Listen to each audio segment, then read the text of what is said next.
வெல்கின்ற பொழுதெல்லாம்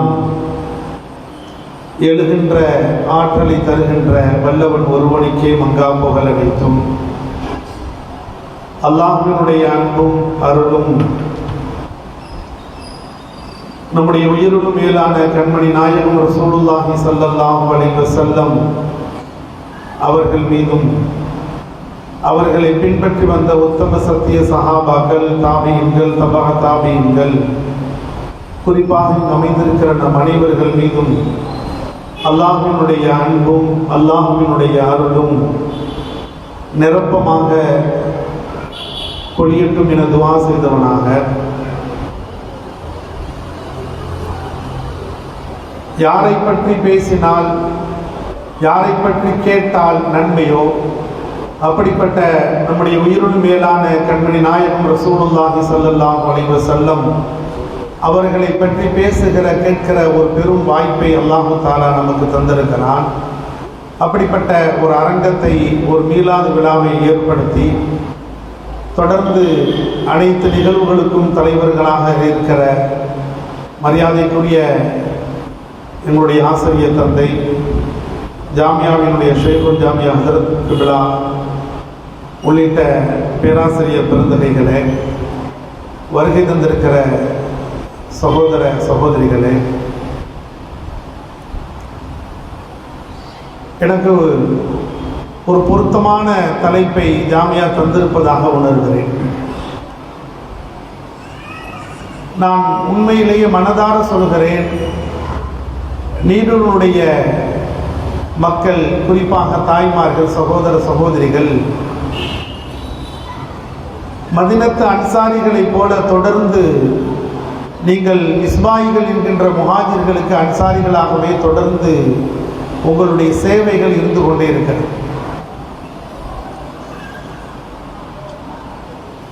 எப்படி எங்களுக்கு ஜாமியா தாயின் மடியோ, எப்படி ஜாமியாவினுடைய உஸ்தாதுகள் எங்கள் தாயின் மூன்றாவது மார்பகமோ, எங்களுடைய இரத்தங்களாக இந்த நீடூர் நெய்வாசனுடைய தாய்மார்களும் சகோதரர்களும் நீங்கள் எப்பொழுதும் எங்களோடு நீங்கள்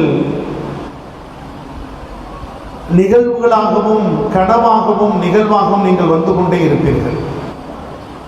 எங்களை எப்பொழுதெல்லாம் நாங்கள் மிஸ்பாகி என்று அறிமுகப்படுத்துகிறோமோ, எங்களை எப்பொழுதெல்லாம் மிஸ்பாகிகள் என்று சமூகம் அழைக்கிறதோ, அப்பொழுதெல்லாம் உங்களை நாங்கள் நினைவு கூறாமல் இருக்க முடியாது. உங்களுடைய உதவிகளும் நீங்கள் தந்த உணவுகளும் எங்களை ஒவ்வொரு நாளும் உங்களுக்காக வேண்டி துஆ செய்ய தூண்டிக்கொண்டே இருக்கிறது. அதனால் தான் சொல்ல வந்தேன், எனக்கு ஏதோ ஒரு பொருத்தமான அன்சாரிகளோடு பேசுகின்ற ஒரு வாய்ப்பாக அல்லாஹு தஆலா தந்திருக்கிறான். எப்படி நாயகம் ஸல்லல்லாஹு அலைஹி வஸல்லம் அவர்கள் மக்காவிலிருந்து அகதியாக புறப்பட்டு மதீனாவிற்கு வந்த அடுத்த நொடியே அதிபராக மாறி போனார்கள்.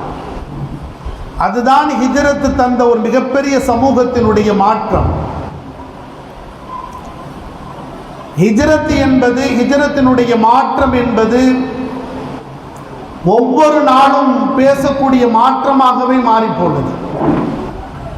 ஏதோ பெருமானார் ஸல்லல்லாஹு அலைஹி வஸல்லம் அவர்கள் 53வது வயதில் அங்கு இஸ்லாத்திற்கு தோதுவான இடம் இல்லை என்று இன்னொரு இடத்திற்கு போனார்கள் என்று நாம் சற்றும் ஒரு வரியோடு நகர்ந்து விட முடியாது. அன்றைய ஹிஜ்ரத் பயணம்தான் இஸ்லாத்தினுடைய ஒவ்வொரு நாளும் தாக்கத்தை ஏற்படுத்தி கொண்டே இருக்கிறது. காரணம், ஹிஜ்ரத்திற்கு பிறகுதான் இஸ்லாம் என்கின்ற தஅவா பணியை பொது அழைப்பாக இந்த சமூகத்திற்கு கொடுக்க முடிந்தது. ஹிஜ்ரத்திற்கு பிறகுதான் இஸ்லாமிய வெற்றியின் அடித்தளம் அமைக்கப்பட்டது. ஹிஜ்ரத்திற்கு பிறகுதான் மதீனா என்கின்ற சாம்ராஜ்யம் உருவானது. ஹிஜ்ரத்திற்கு பிறகுதான் மஸ்ஜித் நபவி என்ற உலகளாவிய பள்ளியின் மிகப்பெரிய அன்பு ஏற்பட்டது. ஹிஜ்ரத்திற்கு பிறகுதான் சுஃபா என்று சொல்கின்ற முதல் மதரசா உருவானது. ஹிஜ்ரத்திற்கு பிறகுதான் இஸ்லாமிய பரப்புகள் அதிகமாக ஆனது. ஹிஜ்ரத்திற்கு பிறகுதான் முஹாஜிர் அன்சார் என்கின்ற பெயர் கூட உருவானது. ஹிஜ்ரத்திற்கு பிறகுதான் நாயகம் ஸல்லல்லாஹு அலைஹி வஸல்லம் அவர்கள் உலகளாவிய தலைவராக நாயகம் ஸல்லல்லாஹு அலைஹி வஸல்லம் அவர்கள் அறிமுகப்படுத்தப்பட்டார்கள். ஆக ஹிஜ்ரத் என்பது ஒரு திட்டமிட்ட பயணமாக இருந்தாலும் அது இன்றைய அளவிற்கும் ஹிஜ்ரத்தினுடைய தாக்கம் தொடர்ந்து கொண்டே இருக்கிறது. இன்றைக்கு உலக அரசியல் ஹிஜ்ரத்தின் மைய புள்ளியாக இருக்கிறது. இன்றைக்கு பீகாரில் 65 லட்சம் வாக்குகள் ஒன்றிய பாசிச அரசால் எடுக்கப்பட்டிருக்கிறது என்றால் அதில் 15 லட்சம் வாக்குகள் கிட்டத்தட்ட 13-12 தடவைகள் வாக்களித்தவர்களுடைய வாக்குகள் திருடப்பட்டிருக்கிறது. காரணம், அவர்களுடைய இருப்பை அவர்களால் சரியாக ஒப்படைக்க முடியவில்லை என்று ஒன்றிய அரசு இன்றைக்கு பதில் மனுவை தாக்கல் செய்திருக்கிறது. ஆனால் ஹிஜ்ரத் என்பது நாயகம் ஸல்லல்லாஹு அலைஹி வஸல்லம் அவர்கள் மக்காவிலிருந்து அகதியாக புறப்பட்டு மதீனாவிற்கு போய் சேர்கிற பொழுது அதிபராக போய் சேர்ந்தார்கள். நாயகம் ஸல்லல்லாஹு அலைஹி வஸல்லம் அவர்கள் மட்டுமல்ல, பெருமானாரோடு ஹிஜ்ரத் பயணங்கள் செய்த அத்தனை நபர்களும் அகதியாக புறப்பட்டாலும் மதீனாவில் போய் ஒரு மிகப்பெரிய அதிகாரத்தினுடைய உச்சமாக அகதியாக புறப்பட்டவர்கள் அதிகாரத்தில் உத்தமாக அதிபரிகராக போய் சேர்ந்தார்கள் என்றால் ஹிஜ்ரத்தினுடைய தாக்கம் இந்த உலகத்தில் மிக நீண்ட வரிசையில் காத்துக் கொண்டிருக்கிறது. அந்த ஹிஜ்ரத்திற்காக செய்யப்பட்ட தியாகங்களும் ஹிஜ்ரத்திற்காக இழந்த இழப்புகளும் இன்றைக்கும் வரலாறுகளில் மிகப்பெரிய பொன்னெழுத்துகளால் அது பதிக்கப்பட்டிருக்கிறது என்றால் அதை நாம் ஒரு காலமும் மறந்துவிட முடியாது. நாயகம் ஸல்லல்லாஹு அலைஹி வஸல்லம் அவர்கள் இவ்வளவு பெரிய ஒரு ஹிஜ்ரத் பயணத்தை அவர்கள் தன்னால் அடையாளப்படுத்தப்படுகிற பொழுது ஹிஜ்ரத் எவ்வளவு பெரிய சமூக மாற்றத்தை தந்தது என்பதற்கு நான் ஒரு வரலாற்றை சொல்லி ஹிஜ்ரத்தை எதை ஏற்படுத்தப்பட வேண்டும் என்று பெருமானார் விரும்பினார்கள் என்ற செய்தியோடு நான் நிறைவுபடுத்துவேன். நாயகம் ஸல்லல்லாஹு அலைஹி வஸல்லம் அவர்கள் ஹிஜ்ரத் எவ்வளவு பெரிய தாக்கத்தை ஏற்படுத்தியது என்றால், உம்மு குல்சும் என்கின்ற ஒரு பெண்மணி, இங்கு தாய்மார்கள் அமர்ந்திருக்கிறார்கள், உங்கள் பிள்ளையாக இந்த ஒரு வரலாற்று செய்தியை நான் சொல்கிறேன்.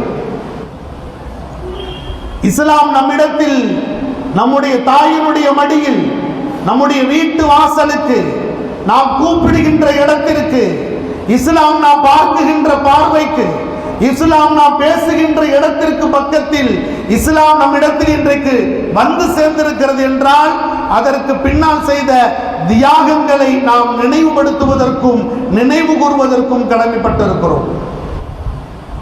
உம்மு குல்சும் என்கின்ற ஒரு பெண், சரியாக வரலாற்றில் அவனுக்கு வயது 13. மக்காவிலிருந்து தன்னந்தனியாக புறப்பட்டு பெருமானாரின் மீது கொண்டிருக்கிற அன்பால், இஸ்லாத்தின் மீது கொண்டிருக்கிற ஈர்ப்பால், ஹிஜ்ரத்தால் ஏற்பட வேண்டிய தாக்கத்தால் ஒரு பெண்ணின் வீட்டு வாசலை போய் தட்டியது. அது ஹிஜ்ரி 6. உம்மு குல்சும் என்கின்ற ஒற்றை பெண் நாயகம் ஸல்லல்லாஹு அலைஹி வஸல்லம் அவர்களை காண்பதற்கு, அவர்களிடத்தில் ஈமானை ஒப்படைப்பதற்கு, அவர்களோடு சேர்ந்து பயணித்து வாழ்வதற்கு வெறும் 13 வயது பெண்மணி உம்மு குல்சும் என்கின்ற பெண்மணி மக்காவிலிருந்து புறப்பட்டு மதீனாவிற்கு தன்னந்தனியாக வருகிறார்கள். நீங்கள் கற்பனை செய்து பாருங்கள், ஒரு 1400 ஆண்டுகளுக்கு முன்னால் மக்காவிலிருந்து மதீனாவிற்கு வருதல் என்பது எவ்வளவு பெரிய சிரமங்களாக இருக்கும். இன்றைக்கு நமக்கு தெரியும், ஹஜ் உம்ராவுக்கு போனவர்களுக்கு கூட சொகுசு பஸ்ஸில் சொகுசு காரில் போனால் கூட நாம் 1000 குறைகளையும் 1000 வசதிகள் தேவைப்படுகிறது என்கின்ற செய்திகளையும் நாம் எதிர்பார்க்கிறோம். ஆனால் 1400 ஆண்டுகளுக்கு முன்னால் உம்மு குல்சும் என்கின்ற ஒற்றை பெண் 13 வயதை சேர்ந்த அந்த பெண் புறப்பட்டு வருகிறார் நாயகம் ஸல்லல்லாஹு அலைஹி வஸல்லம் அவர்களை பார்ப்பதற்கு. அவள் புறப்பட்டு வந்த நேரத்திலிருந்து, வந்த நாட்களிலிருந்து அந்த குடும்பத்தார்கள் அவரை தேடி பிடித்து நாம் வீட்டிற்கு அழைத்து செல்ல வேண்டும் என்று குடும்பத்தார்கள் புறப்படுகிறார்கள். குறிப்பாக அந்த பெண்ணினுடைய 2 சகோதரிகள் புறப்பட்டு வருகிறார்கள். ஆனால் வழியும் அவரை எங்கும் பார்க்க முடியவில்லை. சுமார் 10-15 நாட்களுக்கு பிறகு ஒரு 450 கிலோமீட்டரை தன்னந்தனியாக ஒரு 13 வயது பெண்மணி பெருமானாருடைய மதீனா வந்து சேருகிறார். மதீனா வந்து சேருவதற்குள்ளாக அவள் அந்த மதீனத்துல் முனவ்வரா என்கின்ற மஸ்ஜித் நபவியில் நாயகம் ஸல்லல்லாஹு அலைஹி வஸல்லம் அவர்களை காண வருவதற்கு முன்பாக அவளுடைய குடும்பத்தார்கள் விரைவாக வந்து பெருமானாரிடத்தில் வந்து தகவலை சொல்கிறார். எங்கள் வீட்டு பெண்மணி மக்காவிலிருந்து புறப்பட்டு இங்கு வந்து சேர்ந்து விட்டால் நீங்கள் ஒரு காலம் அவர்களை ஏற்றுக்கொள்ளக்கூடாது. காரணம், ஹுதைபியா உடன்படிக்கைக்கு பிறகு இந்த நிகழ்வு நடந்தது. ஹுதைபியாவில் நீங்கள் போட்ட ஒப்பந்தம், யார் மக்காவிலிருந்து உங்களை தேடி வந்தார்களோ அவர்களை நீங்கள் எங்களிடத்தில் அனுப்பிவிட வேண்டும் என்கின்ற ஒப்பந்தத்தில் கையெழுத்து போட்டவர்கள் நீங்கள். ஆகையினால் ஒப்பந்தத்தை நீங்கள் மீற மாட்டீர்கள் என்ற நம்பிக்கையோடு வந்து அமர்கிறோம். எங்களுடைய குடும்பத்தை சார்ந்த பெண்மணி உம்மு குல்சூம் 13 வயதை சார்ந்தவள் இதோ வரப்போகிறாள். அவளை வந்தால் நீங்கள் எங்கள் கூட அனுப்பிவிட வேண்டும் என்று பெருமானாரிடத்தில் அவர்கள் கோரிக்கை வைக்கிறார்கள். நாயகம் ஸல்லல்லாஹு அலைஹி வஸல்லம் அவர்கள் உம்மு குல்சுமை அதுவரைக்கும் பார்க்கவில்லை. ஆனால் மதீனத்து அன்சாரிகள், மதீனத்து தோழர்கள், மக்காவை சார்ந்த தோழர்கள், ஏற்கனவே ஹிஜ்ரத் செய்து வந்தவர்கள் எல்லோரும் பெருமானாரிடத்தில் போய் நிற்கிறார்கள். நீங்கள் திருப்பி அனுப்பிவிட வேண்டாம், அவள் இதோ மதீனாவிற்கு வந்து விட்டால் உங்களுடைய அவைக்கு வரப்போகிறாள், அவள் உங்களை முழுமையாக நம்பி இருக்கிறார். நீங்கள் அவர்களோடு நீங்கள் திருப்பி அனுப்பினால் அந்த குடும்பத்தார்கள் அவரை சின்னாபின்னமாக ஆக்கி விடுவார்கள். ஏன் போனா என்கின்ற கேள்வி கணைகளை தொடுக்க ஆரம்பித்து அவளை ஈமான் இல்லாமல் ஆக்கி விடுவார்கள், அவளை சின்னாபின்னமாக ஆக்கி விடுவார்கள். ஆகையினால் நீங்கள் அவர்களுக்கோடு அனுப்பிவிடக் கூடாது என்கின்ற கோரிக்கையை மதீனத்து அன்சாரிகளும் மக்கத்து முஹாஜிர்களும் வைக்கிறார்கள். நாயகம் ஸல்லல்லாஹு அலைஹி வஸல்லம் அவர்கள் 13 வயது பெண்மணி உள்ளே வந்து விட்டார்கள். பெருமானார் அந்த 13 வயது உம்மு குல்சுமை பார்க்கிறார்கள். மக்கத்து தோழர்களுடைய, மதீனாவினுடைய அன்சாரிகளுடைய கோரிக்கைகளும் காதில் விழுகிறது. இங்கு மக்கத்து காபிர்கள், குறைஷிகள், அந்த குடும்பத்தை சார்ந்தவர்கள் அவர்களும் ஒப்பந்தத்தை வைத்து நிற்கிறார்கள். என்ன செய்வது என்கின்ற அவர்கள் புரியாமல் நிற்கிற பொழுது ஹிஜ்ரத் எந்த மாற்றத்தை தரும் என்பதற்காக ஒரு உதாரணத்தை மட்டும் நான் உங்களிடத்தில் சொல்லி, நான் எதுவாரியான மாற்றத்தை பெருமானார் விரும்பினார்கள், அவர்களுடைய வார்த்தைகளால் எது வந்தது என்பதை நான் சொல்ல வருகிறேன். எந்த மாற்றத்தை ஏற்படுத்தியது என்றால், பெருமானார் ஸல்லல்லாஹு அலைஹி வஸல்லம் அவர்களுக்கு முன்னால் 13 வயது சிறுமி, தன்னந்தனியாக மக்காவிலிருந்து ஹிஜ்ரத் செய்து வந்த ஒரு பெண், அவளின் தியாகம்தான் இன்றைக்கு நாம் இஸ்லாமியர்களாக இருக்கிறோம். அவர்கள் போன்ற உயிர் கொடுக்க தயாராக இருந்த தியாகத்தினுடைய உணர்வு தான் இன்றைக்கு ஒரு முஸ்லிமாக இன்று அமர்ந்திருக்கிறோம். அந்த மிகப்பெரிய சாம்ராஜ்யத்தின் பயணத்தை மேற்கொண்ட அந்த உம்மு குல்சும் இருக்கிறார்கள், மக்கத்து குறைஷிகள் இருக்கிறார்கள், மக்கத்து முஹாஜிர்கள் அன்சாரிகள் இருக்கிறார்கள். பெருமானார் ஒப்பந்தத்தை மீற மாட்டார்கள் என்று ஒரு புறம், பெருமானார் ஒப்பந்தத்தை மீற வேண்டும் என்கின்ற ஒரு புறம், அந்த பெண்மணி அழுது வந்து நிற்கிறாள். என்னை அவர்களும் கூட அனுப்பிவிடக் கூடாது, அனுப்பினால் அவர்கள் என்னை சின்னாபின்னமாக ஆக்கிவிடுவார்கள் என்ற தாக்கத்தோடு பெருமானார் அவர்கள் அமைதியாக நிற்கிற பொழுதுதான் நம்முடைய உயிருளும் மேலான கண்மணி நாயகம் ரசூலுல்லாஹி ஸல்லல்லாஹு அலைஹி வஸல்லம் அவர்களுக்கு அல்லாஹு தஆலா ஹிஜ்ரத்தை மேற்கொண்ட அந்த பெண்மணிக்கு அல்லாஹு தஆலா குர்ஆனின் ஒரு வசனத்தின் கதாநாயகியாக மாற்றினார். இப்படி ஒரு கூட்டம், ஒப்பந்தத்தை முறிக்க கூடாது என்று ஒரு கூட்டம், ஒப்பந்தத்தை முறிக்க வேண்டும் என்கின்ற ஒரு கூட்டம், என்னை அவர்களும் கூட அனுப்பக்கூடாது என்கின்ற அந்த பெண்மணி இவ்வளவு பெரிய சூழலுக்கு மத்தியில் பேசியது நாயகம் அல்ல, பேசியது சஹாபாக்கள் அல்ல. இவ்வளவு கேள்வி கணைகளோடு நாயகம் ஸல்லல்லாஹு அலைஹி வஸல்லம் அவர்கள் இருக்கிற பொழுது குர்ஆன் பேசியது. யாருக்காக? நாம் இங்கே வந்திருப்பவர்கள் அதைத்தான் யோசிக்க வேண்டும். யாருக்காக குர்ஆன் பேசியது? எதற்காக பேசியது? ஹிஜ்ரத்தை மேற்கொண்ட ஒற்றை காரணத்திற்காக. எந்த தியாகங்களும் செய்கின்ற வயது அல்ல அது. எந்த ஒரு தியாகத்தையும் வெளிப்படுத்தப்பட வேண்டிய வயதல்ல அது. அதுவரைக்கும் தியாகம் செய்தார்கள் என்கின்ற வரலாறு இல்லை. இவ்வளவு பெரிய சூழலில் இறைவன் பேச ஆரம்பித்தான். யா அய்யுஹல்லதீன ஆமனூ இதா ஜாஅகுமுல் முஃமினாத் முஜாஹிதாத்தின் ஃபம்தஹினூஹுன்ன அஅலமு பிஈமானிஹின்ன என்று ஒரு குர்ஆனின் ஒரு வசனத்தின் கதாநாயகனாக அல்லாஹ் மாற்றி நீங்கள் அவர்களுக்கோடு அனுப்ப வேண்டாம் என்கின்ற உத்தரவை அல்லாஹ் தஆலா தருகிறார்.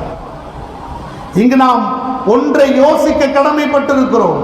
ஒப்பந்தத்தை பெருமானார் மீறிவிட்டார்களோ குர்ஆனின் வசனத்தின் காரணமாக என்று நாம் யோசிக்க தோணும். ஆனால் அதுவல்ல. இந்த ஹிஜ்ரத் எவ்வளவு பெரிய தாக்கத்தை உருவாக்கும் என்று சொன்னால், அல்லாஹு தஆலா பெருமானார் ஸல்லல்லாஹு அலைஹி வஸல்லம் அவர்களுக்கு அந்த ஒப்பந்தத்தை எழுதியவர்கள் யார் என்றால் அந்த மக்கத்து முஷ்ரிக்கீன்கள் தான் எழுதினார்கள்.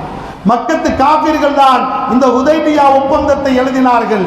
மக்காவிலிருந்து யாராவது உங்களிடத்தில் வந்தால் நீங்கள் திருப்பி அனுப்பிவிட வேண்டும் என்கின்ற வாசகம் எழுதுகிற பொழுது அவர்கள் பொதுவாக எழுதாமல் மக்காவிலிருந்து யாராவது ஆண்கள் உங்களிடத்தில் வந்தால் அவர்களை நீங்கள் திருப்பி அனுப்ப வேண்டும் என்கின்ற ஒப்பந்தம் இருந்தது என்பதினால் அல்லாஹு தஆலா இதை நினைவுபடுத்தி ஒரு குர்ஆனின் ஒரு வசனத்தின் கதாநாயகியாக உம்மு குல்சுமை மாற்றினார்கள் என்றால் இதுதான் ஹிஜ்ரத். ஒரு ஹிஜ்ரத் செய்து வந்த ஒரு பெண்மணியின் தாக்கத்தை இந்த சமூகம் உணர்வதற்கு நாம் கடமைப்பட்டிருக்கிறோம். ஹிஜ்ரத் செய்து வந்ததால் ஒரு பெண்மணியின் தாக்கம் அந்த சமூகத்தின், அந்த பெண் அடங்கிய சமூகத்தின் மாற்றம் எதுவாக இருந்தது என்றால் ஒரு குர்ஆனின் வசனத்தின் கதாநாயகியாக மாறிப்போனார். இப்படி ஹிஜ்ரத் செய்திருக்கின்ற ஒவ்வொரு துளிகளும் நாம் ஹிஜ்ரத் மேற்கொண்ட நாயகம் ஸல்லல்லாஹு அலைஹி வஸல்லம் அவர்களிலிருந்து அந்த நாளில் இருந்து நாம் வரலாறுகளை புரட்டுவோமையானால் நாம் ஒவ்வொரு நிகழ்வுகளுக்கு பின்னாலும் ஹிஜ்ரத்தின் தாக்கங்கள் இங்கு உண்டு. நான் மழை காலமாக இருப்பதால் நான் சுருக்கமாக சில செய்திகளை மட்டும் உங்களுடைய நினைவுக்கு கொண்டு வந்து நினைவுபடுத்துவேன். நாயகம் ஸல்லல்லாஹு அலைஹி வஸல்லம் அவர்கள் ஹிஜ்ரத் செய்து முடித்து எனக்கு கொடுக்கப்பட்ட தலைப்பு ஹிஜ்ரத் செய்த இந்த சமூகத்தின் மாற்றம் என்ன என்பதை, நாம் மாற்றம் என்ற எதை விரும்பினார்கள் நாயகம் ஸல்லல்லாஹு அலைஹி வஸல்லம் அவர்கள் என்று சொன்னால் அது சுருக்கமாக உங்களுக்கு புரிந்து கொள்ளும் என்று நினைக்கிறேன். நாயகம் ஸல்லல்லாஹு அலைஹி வஸல்லம் அவர்கள் ஹிஜ்ரத் செய்து வருகிறார்கள். மஸ்ஜித் குபாவை அமைக்கிறார்கள். ஒரு நீண்ட வரலாற்று பின்னணிகள் உண்டு. அதற்கு பின்னால் ஒரு வெள்ளிக்கிழமை அதிகாலை ஹிஜ்ரத் செய்து புறப்பட்டு வந்து நாயகம் ஸல்லல்லாஹு அலைஹி வஸல்லம் அவர்கள் இடையில் வருகிற பொழுது ஒரு இடத்தில் ஜும்மாவினுடைய தொழுகை கடமையாகிறது. அந்த ஜும்மாவினுடைய உரையை இமாம் புகாரி ரஹ்மத்துல்லாஹி அவர்கள் ஹிஜ்ரத் இந்த சமூகம் எதை படிப்பினையாக பாடமாக எடுத்துக்கொள்ள வேண்டும், இந்த ஹிஜ்ரத்தின் மூலமாக நான் எதை எந்த மாற்றத்தை விரும்புகிறேன் என்பதை நாயகம் ஸல்லல்லாஹு அலைஹி வஸல்லம் அவர்களுடைய வார்த்தையில் இருந்து இமாம் புகாரி அவர்கள் நமக்கு ஒரு நல்ல தகவலை பதிவு செய்கிறார்கள். இன்றைக்கு எல்லா நல்ல காரியங்களுக்கும் ஹிஜ்ரத் தான் அடித்தளம். ஆனால் நாயகம் ஸல்லல்லாஹு அலைஹி வஸல்லம் அவர்கள் ஒரு 13 ஆண்டு கால மக்கா வாழ்க்கை, வெறும் 500 இஸ்லாமியர்கள் தான், 500 தோழர்கள் தான் இஸ்லாத்தை ஏற்றுக்கொண்டிருந்தார்கள். நீங்கள் 13 ஆண்டு காலங்களில் சொந்த மண்ணில், சொந்த ஊரில், சொந்த இருப்பிடத்தில், சொந்த உறவுகளிடத்தில் வெறும் 500 நபர்கள் என்றால் எவ்வளவு பெரிய சிரமத்தை நம்முடைய உயிருள் மேலான கண்மணி நாயகம் ஸல்லல்லாஹு அலைஹி வஸல்லம் அவர்களுக்கு ஏற்பட்டிருக்கும் என்பதை நாம் விளங்கிக் கொள்ளலாம். இவ்வளவு 13 ஆண்டு கால சிரமத்திற்கு பின்னால் ஹிஜ்ரத் என்கின்ற ஒரு மிகப்பெரிய சகாப்தத்தின் உச்சமாக இருக்கிற, ஹிஜ்ரத் என்கின்ற ஒரு மிகப்பெரிய சவாலின் உச்சமாக இருக்கிற அந்த பயணத்தை மேற்கொண்டு முடித்து பெருமானார் ஸல்லல்லாஹு அலைஹி வஸல்லம் அவர்கள், அதுதான் முதல் ஜும்மா. இன்னும் ஹிஜ்ரத்திற்கு பிறகல்ல, நமக்கு எல்லாத்திற்குமான இந்த உலகத்தினுடைய பெருமானார் ஸல்லல்லாஹு அலைஹி வஸல்லத்தினுடைய நபித்துவத்திற்கு பிறகு முதல் ஜும்மா உரை அதுதான். அந்த உரையில் தான் பெருமானார் ஸல்லல்லாஹு அலைஹி வஸல்லம் அவர்கள் ஹிஜ்ரத், இந்த சமூகம் எந்த மாற்றத்திற்காக நான் ஹிஜ்ரத் செய்து வந்தேன் என்பதை பெருமானார் ஸல்லல்லாஹு அலைஹி வஸல்லம் அவர்கள் சொல்ல போகிறார்கள். இமாம் புகாரி ரஹ்மத்துல்லாஹி அவர்கள் அதை ஒரு அற்புதமான ஒரு தலைப்பின் கீழ் ஒரு அற்புதமான செய்திகளை பதிவு செய்கிறார்கள். நாம் யோசித்து பார்த்தால் ஏன் நம்முடைய உயிருள் மேலானவர்கள் என்று நாயகம் ஸல்லல்லாஹு அலைஹி வஸல்லம் அவர்களை பதிவு செய்கிறோம் என்றால், அந்த உரையில் பெருமானார் ஸல்லல்லாஹு அலைஹி வஸல்லம் அவர்கள் கண்ட அந்த உரையில் எதை சொல்லியிருக்க வேண்டும் என்று சொன்னால், தன்னுடைய சிரமங்களை சொல்லியிருக்க வேண்டும். நான் எவ்வளவு பெரிய கஷ்டங்களை ஏற்படுத்தி இருக்கிறேன், எவ்வளவு பெரிய சிரமத்திற்கு பின்னால் நான் உங்களுக்கு முன்னால் வந்து நிற்கிறேன் என்கின்ற தகவலை தான் பெருமானார் பதிவு செய்திருக்க வேண்டும். ஆனால் நாயகம் ஸல்லல்லாஹு அலைஹி வஸல்லம் அவர்கள் தன்னுடைய எந்த சிரமத்தையும், தான் மேற்கொண்ட 13 ஆண்டு கால வரலாற்றினுடைய பின்னணிகளையும் எந்த தகவல்களையும் சொல்லாமல் ஹிஜ்ரத் எந்த மாற்றத்தை உருவாக்க வேண்டும் என்பதை பெருமானார் ஸல்லல்லாஹு அலைஹி வஸல்லம் அவர்கள் மிக அற்புதமாக உரை நிகழ்த்தினார்கள். ஒரு 3 தகவல்கள் மட்டும்தான். ஹிஜ்ரத் இந்த சமூகம் எந்த மாற்றத்தை தர வேண்டும் என்பதை பெருமானார் அந்த ஜும்மாவினுடைய உரையில் வெறும் 3 தகவல்களை மட்டும் பதிவு செய்கிறார்கள். அந்த உரை மிக சுருக்கமான உரையாக இருந்தது. ஆனால் அதுதான் வரலாற்று பின்னணியில் மிக ஆய்வுக்கு உட்படுத்தப்பட்ட உரை. இன்னும் சொல்ல போனால் அரபு தேசத்தினுடைய பல்கலைக்கழகங்களில் எப்படி பெருமானாருடைய கடைசி பேச்சுக்கள், அரஃபா மைதானத்தில் நிகழ்த்தப்பட்ட அந்த கடைசி இறுதி பேருரை எப்படி பல்கலைக்கழகங்களில் பாடத்திட்டங்களாக இருக்கிறதோ அரபு தேசங்களில், அதுபோல் நாயகம் ஸல்லல்லாஹு அலைஹி வஸல்லம் அவர்கள் ஆற்றப்பட்ட முதல் ஜும்மாவினுடைய உரையும் பல பல்கலைக்கழகங்களில் வாழ்வியல் பாடமாக இருக்கிறது. எப்படி ஒரு மனிதன் வாழ வேண்டும் என்பதற்கு பெருமானார் ஹிஜ்ரத்திற்கு பிறகு செய்த முதல் ஜும்மா உரை அது. அந்த உரையில் தான் நான் ஏன் இவ்வளவு சிரமங்களை எடுத்து இந்த ஹிஜ்ரத்தை மேற்கொண்டேன் என்பதற்கான அடையாளங்களையும் தகவல்களையும் நாயகம் ஸல்லல்லாஹு அலைஹி வஸல்லம் அவர்கள் பதிவு செய்கிறார்கள். ஒரு 3 தகவலை நான் இந்த சமூகத்திற்கு பதிவு செய்ய விரும்புகிறேன். அதுதான் என்னுடைய தலைப்பின் பதிலாக இருக்கும் என்று நான் நம்புகிறேன். நாயகம் ஸல்லல்லாஹு அலைஹி வஸல்லம் அவர்கள் அந்த ஜும்மா உரையில் முதல் எடுத்ததோடு சொன்னார்கள், இறையச்சம் இந்த சமூகத்திற்கு மிகப்பெரிய அவசியம். அது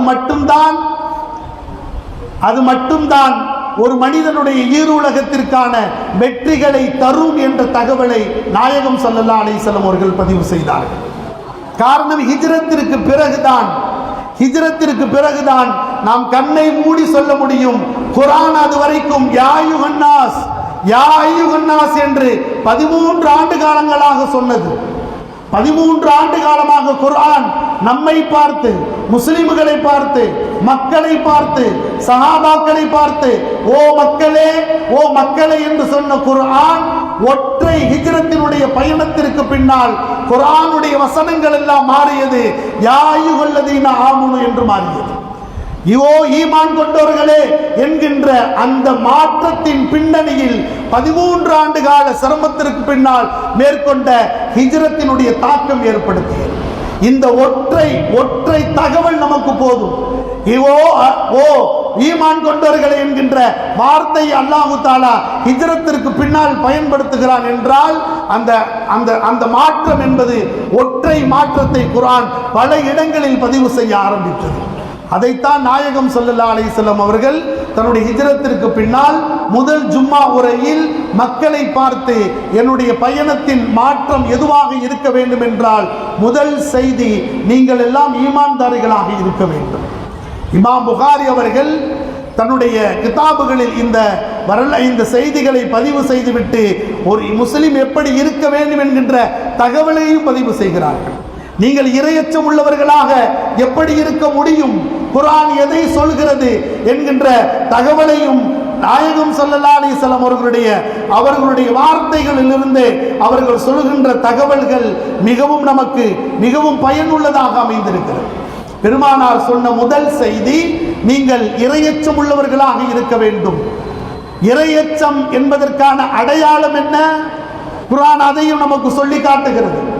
வெறும் தொப்பியும் தாடியும் அமல்களும் இது மட்டும் ஒரு இறையச்சத்திற்கான அடையாளம் என்று இருந்திருந்தால் 13 ஆண்டு காலத்திற்கு பின்னால் ஹிஜ்ரத் என்கின்ற ஒரு பயணம் தேவையில்லை.